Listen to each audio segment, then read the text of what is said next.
यारों में क्या मुझे जना पूरी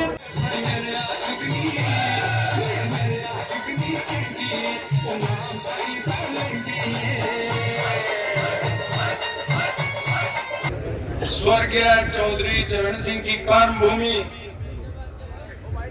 इस ऊन मील की धरा पर आए हुए सभी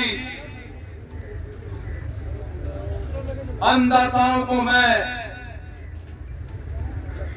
हार्दिक अभिनंदन करता हूं, वंदन करता हूं, धन्यवाद देता हूं। मैं 2-3 नारे लगाऊंगा। मैंने एक दिन अपने भाषण में कहा भी था, जब कोई मुसीबत आ करे तो स्वर्गीय चौधरी चरण सिंह को याद कर ले तो उस मुसीबत का हल हो जाओ। स्वर्गीय चौधरी चरण सिंह, स्वर्गीय चौधरी चरण सिंह, स्वर्गीय चौधरी अजीत सिंह, स्वर्गीय चौधरी अजीत सिंह, चौधरी महेंद्र सिंह टिकैत, चौधरी महेंद्र सिंह टिकैत। साथियों, ये किसान बिरादरी, ये अन्नदाता जब से यहां अंग्रेज आए तब से अंग्रेजों के खिलाफ भी लड़ता आया है।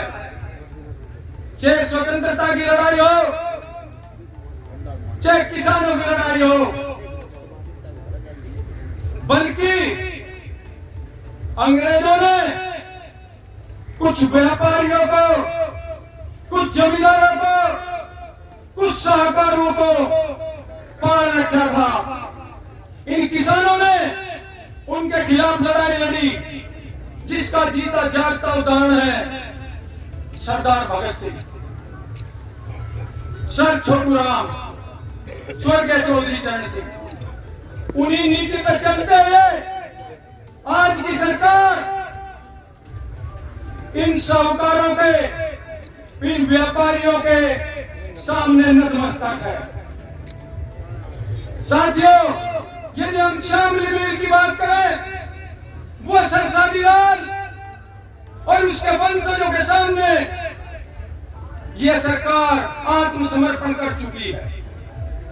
एक तरफ तो ये हमारी देशभक्ति और राष्ट्रभक्ति पर शक करती है और सरसादी लाल के वंशजों को बना देती है, आत्मसमर्पण करती है। साथियों, मैं बताना चाहता हूं, इस किसान ने स्वतंत्रता के आंदोलन में हिस्सा लिया। ये किसान एक ऐसा किसान और मजदूर है, यदि इसका एक बेटा सरहद पर लड़ते लड़ते शहीद हो जाता है और उसका शरीर तिरंगे की आन बान शान में लिपट कर जब घर पर आता है, तो ये नम आंखों से अपने दूसरे बेटे को भी सरहद पर लड़ने के लिए भेजता है। ये अंधी सरकार इस किसान पर शक करती है और सरसादी लाल के वंशजों, व्यापारी और साहूकारों को बना देती है। देखो भाई, मिल मालिकों सुन लो, ठीक है तुम नहीं आए, लेकिन आपके अधिकारी बैठे हैं, ये है तो हमारे भाई। पर जो स्थिति सड़कों की इस मिल की है, हम कदापि गंदा देंगे नहीं यदि सड़क नहीं बनेगी, कोई गंदा नहीं दिया जाएगा। दूसरी बात, पैसा नहीं तो गंदा नहीं। डीसीओ बैठे हैं आपके सामने, घोषणा करी थी 8 तारीख में कि पैसा मिलेगा तो गंदा देंगे, नहीं तो नहीं देंगे। और इन्होंने घोषणा करी थी कि जो भी सेंटर जिला शामली के 3 मीलों पर से अपने आप को हटाना चाहता है, मुझे फाइल दो और मैं दूसरे मील की संतुति करके लखनऊ भेजूंगा। और यही बात ध्यान रहेगी, हमारी मांग है या तो ये सुधरेंगे, नहीं तो हम गंदा नहीं देंगे। और उससे भी पहले सड़क की बात होगी। मेरे भाई पूर्व प्रधान मछोली ने 2-3 बात रखी, जांच बात है, समय निर्धारित करो। शामली मील में भी समय निर्धारित है, पितावी मील में भी समय निर्धारित है। इन्हें ऐसा न मान लो अकबर वैसे ही है। ये उनके एरिया के खद्दर एरिया के किसान हैं, इनमें भी दम है। यहाँ लगा के देखो कितनी भीड़ है। ये आपको समय चेंज करना पड़ेगा, ये भी उस जो हमारा मांग पत्र होगा उसमें ये भी रखी जाएगी। आपने आज तक इसकी चारदीवारी क्यों नहीं कराई? किसानों को क्या सुविधा दी? अब तो ये है कि जो काम पहले हुआ था इसमें हमने वेल्डिंग लगाई थी। और सुन लो कान खोल के, यदि किसानों की समस्या है माननी नहीं गई, वेल्डिंग लग के जाएगी, उठने के नहीं, वेल्डिंग लगेगी, वेल्डिंग। इससे वजह तो हम पहले ही थे, इससे वजह तो हम पहले ही थे। अरे शर्म आनी चाहता मैं, हमने तो गन्ना बोल लिया, नहीं तो हम मुंजी भी होती, ज्वार भी होती, मक्का भी होती, और हम फिर उसी फसल पर चले जाएंगे। ये तो इस सरकार की ऐसी तैसी हो रही, अन्य हम तो नहीं पा सकते।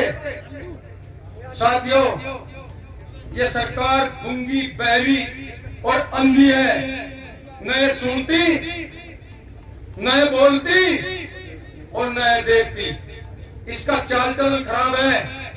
एक तरफ राष्ट्रीय लोकदल के आदरणीय चौधरी जैन सिंह है, जब किसी महिला पर अत्याचार होता है, चाहे वो प्रदेश में कहीं भी हो, हाथरस की घटना जीता जाता उदाहरण है, वो वहां पहुंचते हैं और उनका कहना होता है कि तब तक इस महिला को सम्मान नहीं मिलेगा, मैं यहां से नहीं हटूंगा, चाहे कितनी भी जात की सरकार ना कर।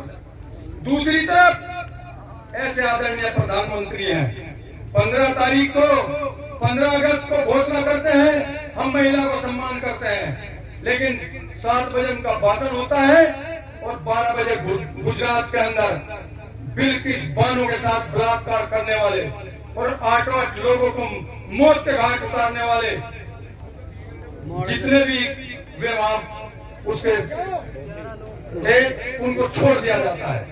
ये बहुत बड़ी घटना है। तो एक लोग उन शुगर मिल में धरना प्रदर्शन था, क्या पूरी मांग थी? सफलतम आज का प्रोग्राम रहा। आदरणीय चौधरी जैन सिंह के निर्देश पर धरना हुआ था और ये बहुत अच्छा संदेश इस अहंकारी सरकार के लिए है, क्योंकि इन्होंने घोषणा कर रखी है कि सीजन शुरू होने से पहले पेमेंट करा दिया जाएगा। इनका मिल मालिक पर कोई दबाव नहीं है और आज का सफलतम इसलिए रहा कि 25 करोड़ रुपए की घोषणा ऊन शुगर मिल ने करी है। 25 करोड़ रुपए देगा और 31 तारीख तक 18 देगा और फिर 6 करोड़ रुपए फिर बाद में डाल देगा। तो हम तो इसे सफलतम मान रहे हैं और इसका संदेश लखनऊ तक पहुंचेगा। और क्या समस्याएं थी यहाँ के किसानों? समस्याएं बहुत हैं यहाँ उनकी। एक तो यहाँ की सड़कें इतनी टूटी हुई हैं कि गन्ना किसान उन पर अपनी बुग्गी से या ट्रैक्टर टूल से गन्ना लाने में असमर्थ है। दूसरा, यहाँ यार्ड के चारों ओर ने दीवार नहीं है, वो भी हमने मांग रखी है। तीसरा, यहाँ जो समय है गन्ना डालने का वो भी निश्चित नहीं है, तो 25-25 घंटे 24-24 घंटे एक ट्रॉली को लग जाता है। जो बकाया भुगतान है वो कब तक करने की बात कही है मैंने? दूसरा, बकाया भुगतान का हमने कहा है कि 31 अक्टूबर से पहले शेड्यूल बना के, नहीं तो बड़ा आंदोलन इसमें करा जाएगा। 31 अक्टूबर से पहले लगभग कितना पैसा बकाया है? अभी 150 करोड़ रुपए के आसपास इस मिल पे है।